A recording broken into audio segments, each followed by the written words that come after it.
ჩვენ უნდა გავმიჯნოთ ორი რამ. ევროკავშირის მხრიდან და ევროპული სტრუქტურების მხრიდან ის ზეწოლის ბერკეტები, რომელიც რეჟიმის წინააღმდეგ გამოიყენება, ეს არის ძალიან მნიშვნელოვანი ჩვენთვის, საქართველოს მოსახლეობისთვის, რომლებიც ვართ მსხვერპლი, ხო, ქართული ოცნების, ამ ჰიბრიდული ომის, რუსული რეჟიმის მარიონეტის და ინდივიდუალური მიზნობრივი სანქციები იქნება ეს, ხო, ფინანსური, მოგზაურობის შეზღუდვა თუ ასე შემდეგ არის მნიშვნელოვანი მონაპოვარი. თუმცა მეორე მხარეს სამწუხაროდ უკვე დგას ის ძალიან დიდი საფრთხე, რომელიც შეეხება ევროკავშირთან უვიზო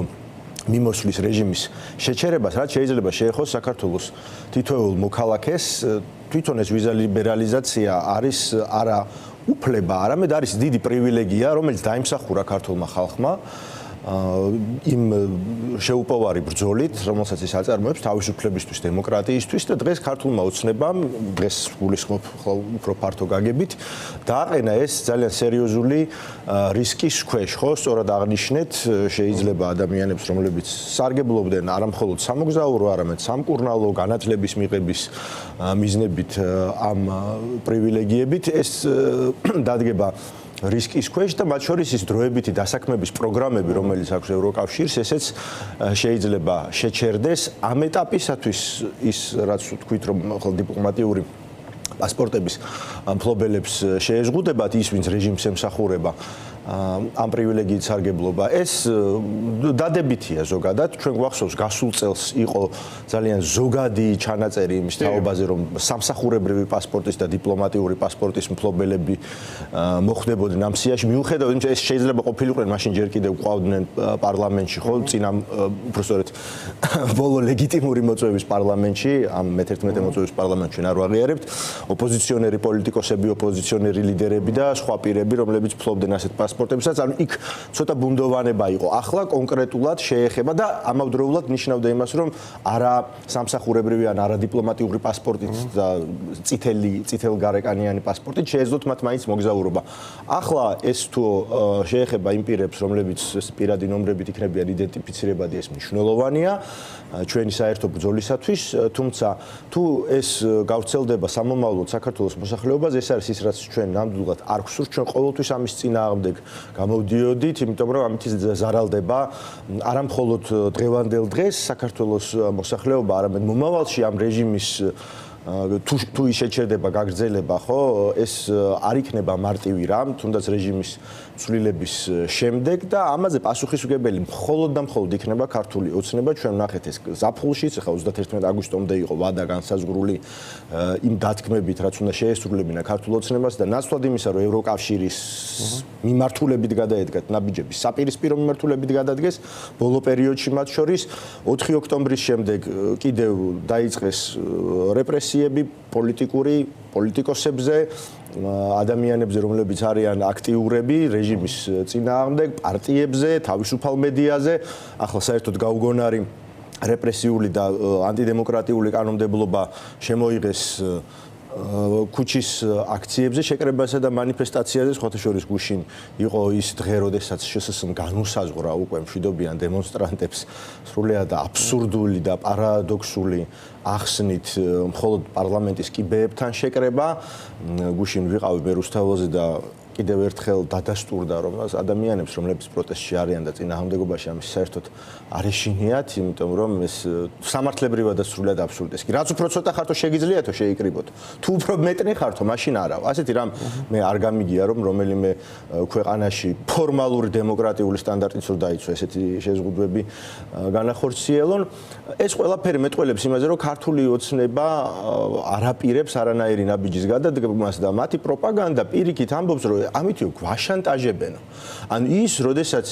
ის ფაქტი და ის გარემოება, როდესაც ჩვენი დასავლელი პარტნიორები საუბრობენ ამ ქვეყანაში დემოკრატიის უკუსვლაზე, საუბრობენ იმაზე, რომ ადამიანის უფლებები წარმოუდგენელი მასშტაბით ირღვევა, ეს არის ობიექტური გარემოება, რომელზეც რა თქმა უნდა პარტნიორმა უნდა ისაუბროს, მით უმეტეს დემოკრატიული სამყაროდან და ამაზე ამბობენ ისინი, რომ ეს ჩვენ შიდა საქმეებში ჩარევა არის, პოლიტიკაში ჩარევა არა, ევროპა და ევროკავშირი ასე არ იქცევა, დასავლეთი ასე არ იქცევა, ასე იქცევა რუსეთი. თუ თუ რაღაცას არღვევს ქვეყანა, ხო ის ხომ არ გვერევა, მაგალითად აი თუნდაც პოლიტიკური პარტიების საქმიანობაში თქვენ ან ამ გზით წადით, ან ამ გზით ნუ წახვალთ. ისინი ამბობენ, რომ ეს არის თქვენი ავტონომია, მაგრამ როდესაც ირღვევა დემოკრატიული სტანდარტები, ის მინიმალური და ფუნდამენტური მოთხოვნები, რაც არის აუცილებელი იმისთვის, რომ ქვეყანამ დააკმაყოფილოს სტანდარტი ევროკავშირში გაწევრიანების მაგალითად სხვადასხვა ეტაპზე, ამაზე ბუნებრივია ისინი ხმამაღლა საუბრობენ და ამას პროპაგანდა წარმოაჩენს შანტაჟად. პასუხი იყო, როცა რუსთავიორის ჟურნალისტმა კითხა მათ, რომ ანუ რაღაცა ჩვენ ხო ცოტა იქით უწესებთ თითქოს ევროპას სტანდარტს, ხო თან ინტეგრირება გვინდა, მაგრამ თან გვიკურს რომ იმათ თავიანთი წესები აქვთ, ხო? სადაც მიდიხარ, ხო თავიანთი წესები არის და იმ წესებს უნგრეთიც კი იცავს მათ შორის. ეგრე კი არა, რომ უნგრეთი არ იცავს იმ წესებს. ჩვენ ვამბობთ, რომ არ გვინდა ამ წესებით თამაში, მაგრამ მაინც მიგვიღეთ. ხო, ანუ ქართული ოცნება ასეთ ცდილობს წარმოაჩენოს თითქოს ვიღაცა კალთებს გვახევს ჩვენ. არც ერთი ქვეყანას არ აიძულებენ ევროკავშირში გაწევრიანებას. ყველა ქვეყანას უნდა ჰქონდეს მით უმეტეს თუ მას აქვს გეოგრაფიული და გეოპოლიტიკური შესაძლებლობა, რომ ევროკავშირში ინტეგრირდეს. ეს არის ძალიან ჯანსაღი მისწრაფება, ხო, იმიტომ რომ ევროკავშირს მოაქვს მხოლოდ და მხოლოდ უდიდესი სიკეთეები და დაცულობა. და ხო, რავი, ამერიკის შეერთებული შტატები არ აპირებს ევროკავშირში ინტეგრაციაზო და გაერთიანებას, თქვენ აპირებთო. თქვენ გინდათო და ყოველთვის მანამდეც ყველა დოკუმენტში თუ რეზოლუციაში ისინი ამას ხაზს უსვამენ, რომ თქვენი სურვილი იყო ეს, თქვენმა ხალხმა აირჩია ევროპული გზა და თუ ამ გზაზე დადექით, მაშინ უნდა დააკმაყოფილოთ ეს და ეს სტანდარტები. და მე ქართული ოცნება აქეთ მხარეს გვეუბნება, რომ აი ჩვენ უკრაინას ამითი უსწრებთ, მოლდოვას ამითი უსწრებთ, რაღაცა წინსვლა გვაქვს, რაც გაურკვეველი რიცხვები მოაქვს და მაინც არ გვიღებენ. თურქეთსაც არ იღებენ ევროკავშირში, ამდენი წელია მიუხედავად იმისა, რომ კანდიდატის სტატუსი აქვს, იმიტომ რომ იმ სტანდარტებს, რაღაც სტანდარტებს დემოკრატიული ნიშნულისას არ აკმაყოფილებს. დინამიკას აქვს მნიშვნელობა თან, ხო? 2003-დან 2012 წლამდე რაღაცას მივახცეთ, იმის გამო არ მოგვიღებენ დღეს ევროკავშირში. და თუნდაც 2012 და რაღაც მომდევნო რამდენიმე წლის განმავლობაში. ხო, ეხლა დემოკრატიას ანადგურებს, რატომ არ მიგიღონ ევროკავშირში? მაგრამ მათ თავი არგუმენტი ხო კიდე რა არის, რომ აი უკრაინას იმიტომ იღებენ, რომ უკრაინაში ომია და ჩვენ იმიტომ არა, რომ ჩვენთან ომი არ არის, მეორე ფრონტი არ გავხსენით. და კიდევ ერთხელ მოლდოვას რატომ იღებენ? მოლდოვა რატო დგას ამ გზაზე და რატო არ არის მოლდოვაში ომი? ხო. აი ამ კითხვას პასუხი გაგვცეთ. ერთი მოლდოვაში რატომ არ არის ომი? მეორე ჩვენ გვახსოვს ჯერ კანდიდატის სტატუსი რომ არ მოგვანიჭეს 12 პუნქტიანი გეგმა იყო ხო რომელიც უნდა შეგვესრულებინა 3 თითქოს ფორმალურად შესრულდა მე იმათი უკუსლაც მოხდა ხო გენდერული კვოტირება გააუქმეს და ასე შემდეგ მე ქართველი ხალხის ბრძოლის დამსახურებით მოგვანიჭეს კანდიდატის სტატუსი ოღონდ დათქმებით იყო 9 დათქმა და იმის ნაცვლად რომ ეს დათქმები შეესრულებინათ იმის ნაცვლად რომ ევროპული ბიუროკრატიის ევროპული პოლიტიკოსების როგორც ევროკავშირის როგორც გაერთიანების დონეზე ასევე ევროპული ქვეყნების დონეზე რომ იქ ვიზიტები განეხორციელებინათ რას ვიღებდით მხოლოდ და მხოლოდ თავდასხმას ანტიდასავლურ რიტორიკას ელჩების ლანძღვას დისკრედიტაციას და არც ერთი დათქმის შესრულებას და ამის ფონზე კიდევ გვეუბნებიან რომ ისინი გვაშანტაჟებენ და ჩვენ ცალფეხზე არ დავდგებით და ასე შემდეგ გვახსოვს ხო როგორი ენითაც გვესაუბრებოდა ჩვენ პროპაგანდა შესაბამისად ეს ყველაფერი თავის შედეგს გამოიღებს ბუნებრივია და ეს სამწუხაროდ შეიძლება გადაიზარდოს მათ შორის იმაში რომ ჩვენ შეიძლება დავუკარგოთ ეს ვიზა ლიბერალიზაციის პრივილეგია რა შეეხება ომს ახლა ომის პროპაგანდა და ეს სამწუხაროდ იმუშავა ამ ქვეყანაში მაგრამ ახლა ნახოთ 2026 წლის ბიუჯეტი ჩვენს ქვეყანაში თავდაცვაზე არის 1.99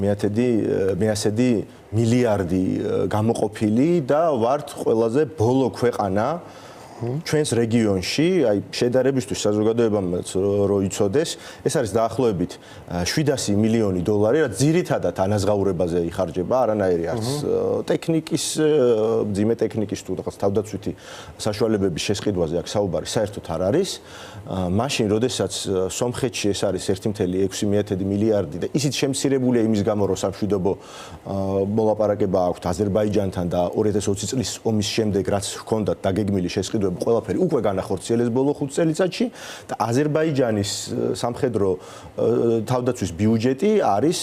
5 მილიარდზე მეტი 5.5 მილიარდი დაახლოებით შედარებისათვის რაც შეადგენს მათი ბიუჯეტის 20%-ს მაშინ როდესაც ჩვენთან საუბარი არის დაახლოებით 5%-ზე აქ უკვე კიდევ ნათლად ჩანს რამდენად პრიორიტეტული არის ჩვენთვის ქვეყნისთვის ოკუპაციის პირობებში მყოფი ქვეყნისათვის თავდაცვა და როგორ შეიძლება ვიყოთ ამისთვის მზად ის რომ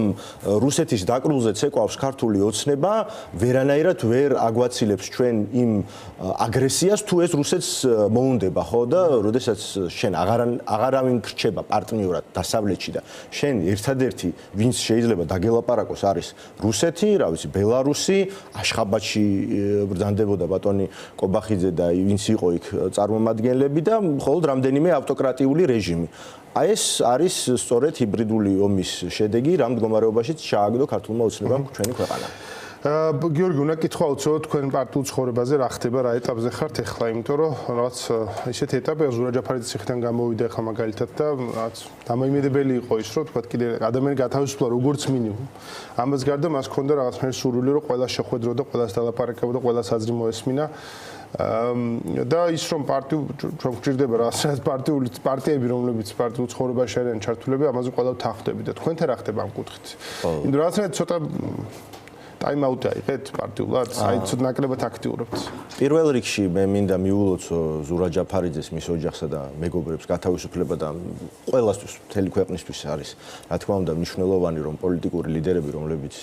იყვნენ ივანიშვილის ტყვეები და დღემდე რჩებიან მის ტყვეობაში აგერ პირველი პრეცედენტი გვაქვს ზურასი რომ ის გათავისუფლდა კიდევ ცალკე ამბავი იყო როგორ მოხდა მისი გათავისუფლება დროზე ადრე და ადამიანები სასტიკად მოეპყრნენ მაისურით იდგა რუსთავის იზოლატორთან სიცივეში ამდენი 1 საათის განმავლობაში დაახლოებით ეს ცალკე ამბავი რომელიც რაღაც აჩვენებს რეჟიმის რაღაცა მცირე ადამიანობას იმ ადამიანებისა ვინც წყვეტენ ასეთ საკითხებს მე ვნახე ზურა ჯაფარიძე უბრალოდ აქციაზე შევხვდი ძალიან თბილად მეგობრულად რაც შეეხება იმ ინიციატივას ეს არის სრულიად ჯანსაღი ბუნებრივი ლოგიკური და საჭიროც აუცილებლად ახლა ის გამართავს შეხვედრებს მათ შორის ჩვენთანაც ექნება შეხვედრა მანამ ის სურვილი გამოთქვა რაც შეეხება ჩვენს პარტიულ საქმიანობას ჩვენ მე ნამდვილად ვერ ვიტყოდი რომ ტაიმ-აუტი გვაქვს აღებული ის დღის წესრიგი რომელიც არის ქვეყანაში ხო და რომელიც იქმნება მესმის რომ პოლიტიკური პროცესი ცოტა არა მნიშვნელოვნად კრიზისში არის ზოგადად შესული იმიტომ რომ ქვეყანაში არის კრიზისი ამ კრიზისის გადაჭრის გზას ჩვენ ისე ვხედავთ როგორც ერთი წლის განმავლობაში მთელი წინააღმდეგობაში ყოფი საზოგადოება ორი გზით რომ უნდა გათავისუფლდნენ სინდისის პატიმრები უნდა დაინიშნოს ახალი არჩევნები საპარლამენტო არჩევნები რომელიც გადაჭრიდა ამ კრიზისს რათა ერთხელ და სამუდამოდ ეს ქვეყანა დაუბრუნდეს ნორმალურ ცხოვრებას და ნორმალურ ქვეყანაში ვიცხოვროთ ის თემები რომელიც არის მნიშვნელოვანი მე ვფიქრობ რომ არ უნდა ჩამოვიდეს დღის წესრიგიდან ეს არის ქიმიური მოწამლუის საქმე ეს არის ის არაბული ინვესტიციები რომლებზეც ჩვენ ერთ-ერთი მოწინავეები ვიყავით არაბულ ინვესტიციებზე საერთოდ პირველები რომლებიც საუბრობდით და თემები რომელიც აწუხებს ამ ქვეყანას ხო მათ შორის ბიუჯეტი როგორც ადგილობრივი ბიუჯეტები ასევე სახელმწიფო ბიუჯეტი ვიღებთ მონაწილეობას იმ მშვიდობიან პროტესტში რომელიც არის ამ ქვეყანაში და არის უწყვეტად ვიბრძვით საერთაშორისო ველზე იმისთვის რომ რეჟიმის დელეგიტიმაციის პროცესი გაგრძელდეს და გამოიწვიოს ისეთი ეფექტი რომელიც მას გადაადგმევინებს ნაბიჯებს იმისთვის რომ ჩვენ მივახციოთ ჩვენს მიზანს რეჟიმის ცვლილებას დემოკრატიული მშვიდობიანი კონსტიტუციური გზით ამავდროულად აპირებენ რომ აკუგრძალონ ეს პროცესიც არის რაღაც გარკვეულწილად ჩიხში შესული იმიტომ რომ საკონსტიტუციო სასამართლოსგან ჩვენ ჯერ არაფერი არ გვსმენია დიდის ამბით დაანონსეს უკვე ურთვეზე მეტი გავიდა რომ აპირებენ ჩვენს აკრძალოს მაგრამ რაღაც გაჩერებული არის არ ვიცი რას ელოდება ივანიშვილის რახვები როგორი იქნება ჩვენ ვიქნებით ყველგან სადაც არის ამ ქვეყანაში პოლიტიკურად მნიშვნელოვანი საკითხები იქნება ეს საჯარო კომუნიკაციის გზით საზოგადოებასთან უშუალო ურთიერთობის გზით თუ სხვა ბრძოლის მეთოდებით რომელიც ჩვენ ჯერ კიდევ დაგვიტოვა ივანიშვილმა